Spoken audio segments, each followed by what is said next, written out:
Bonjour à tous. Donc après avoir fait un petit point sur l'actualité de l'Olympique de Marseille autour de la fin du mercato, de la conférence de presse de présentation de Bamo Meïté, sur ses déclarations, sur les déclarations du président et sur plein d'autres sujets qui tournent autour de l'OM en cette période de trêve internationale. Maintenant, on va faire un point sur l'actualité footballistique, sur ce qui tourne autour de la fin du mercato, des rumeurs autour de la fin du mercato, sur la trêve internationale et sur plein d'autres sujets, notamment la Coupe du Monde au Qatar. On va commencer par parler de la déclaration de l'ancien joueur du Racing Club de Lens et actuellement joueur de l'AG Auxerre, Mathias Autrette, qui a donné une interview auprès de Ouest France où il a pu parler du mercato d'été et de son possible départ de l'AG Auxerre.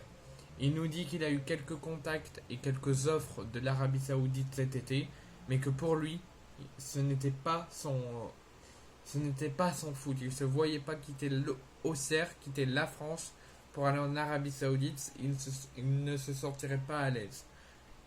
Et il a dit j'ai besoin que ça sente aussi un minimum la bière et la frite. Il donne un petit référence au Racing Club de Lens. Ensuite, vous pourrez aller voir sur le Twitter de l'équipe de France, où vous pourrez notamment voir la photo officielle de l'équipe de France 2023-2024, de l'équipe de France Espoir, des Bleuets de Thierry Henry. L'équipe de France de Didier Deschamps n'a pas encore fait sa photo officielle, mais celle de Thierry Henry l'ont déjà fait. Vous pourrez aller la retrouver sur le Twitter de l'équipe de France. Ensuite, on va parler des propos de Virgil van Dijk, qui a un petit peu, auprès d'un journaliste, parlé des propos de Van Gaal, l'ancien sélectionneur du Pays-Bas, par rapport à Lionel Messi. Donc il nous dit les propos de Van Gaal à propos de Messi. Il peut dire ce qu'il veut, c'est son avis, mais je ne suis pas d'accord avec lui et je ne partage pas le même avis. Donc le journaliste, après cette réponse, lui pose la question, donc vous et l'équipe ne soutenez pas ces paroles? Il nous dit non. Ensuite, je vous annonce que l'ancien joueur, déjà joueur espagnol, mais aussi ancien joueur du Paris Saint-Germain, Sergio Ramos a quitté le Paris Saint-Germain en fin de saison dernière pour s'engager dans le dernier jour du mercato, dans les toutes dernières heures du mercato, pour s'engager au SC Séville et faire son grand retour chez le club andalou, où il pourra affronter cette saison encore une fois un club français, le Racing Club de Lens, où il a pu notamment faire une petite photo dans un bar, dans un restaurant avec Ivan Rakitic, son nouveau coéquipier, et il a pu retrouver pour son premier entraînement aujourd'hui l'ancien joueur du Real Madrid, où il a pu évoluer ensemble au Real Madrid, Mariano Diaz, qui lui, pour ceux qui ne le savent pas, est également joueur du FC Séville depuis cet été. Ensuite, Adidas a pu dévoiler les nouvelles chaussures qui seront mises en ligne et mises en vente très bientôt. C'est les Las Estrellas, c'est comment Adidas l'a nommé. C'est les chaussures de Léo Messi inspirées de la victoire de l'Argentine contre les Bleus en finale de la Coupe du Monde. Ils vont bientôt les mettre en vente. C'est une chaussure spéciale Messi et spéciale aux couleurs de l'Argentine. Ensuite, Gareth Southgate va avoir une toute dernière échéance dans un an, en 2024, lors de l'Euro. On nous annonce, comme le journaliste anglais Daily Mail, que Gareth Southgate a annoncé qu'il démissionnerait de son poste de sélectionneur d'Angleterre juste après l'Euro 2024. Une fois l'Euro terminé, il ne sera plus considéré comme sélectionneur de l'Angleterre.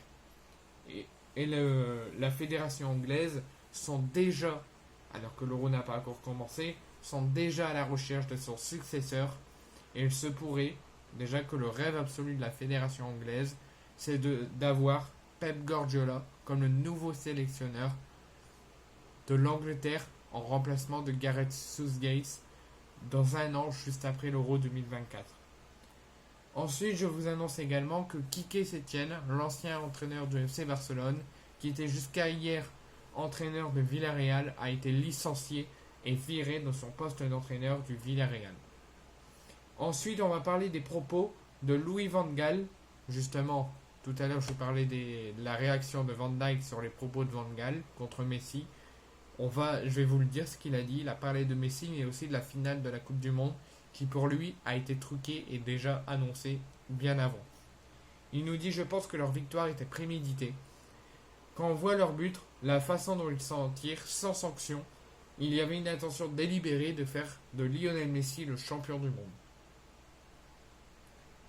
Ensuite, depuis 24 heures, les Portugais vont dans les prochains jours jouer un match de qualification pour le prochain Euro 2024 avant de terminer la trêve de septembre par un match amical.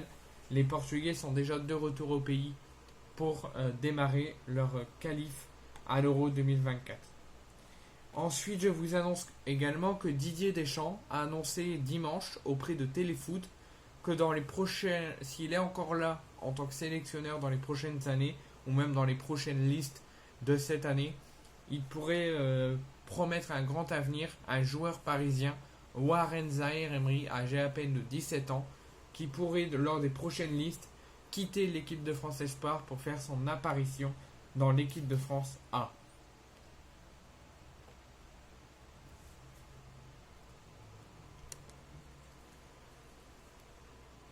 Ensuite, je vous annonce également que l'ancien joueur de Caen, Nampalis Mendy, a signé au lendemain de la fin du mercato. Je ne sais pas comment Lens a réussi à faire ça, mais il était en fin de contrat à Angers, enfin à Caen, et il était sans club et il signe pour 2 saisons au Racing Club de Lens.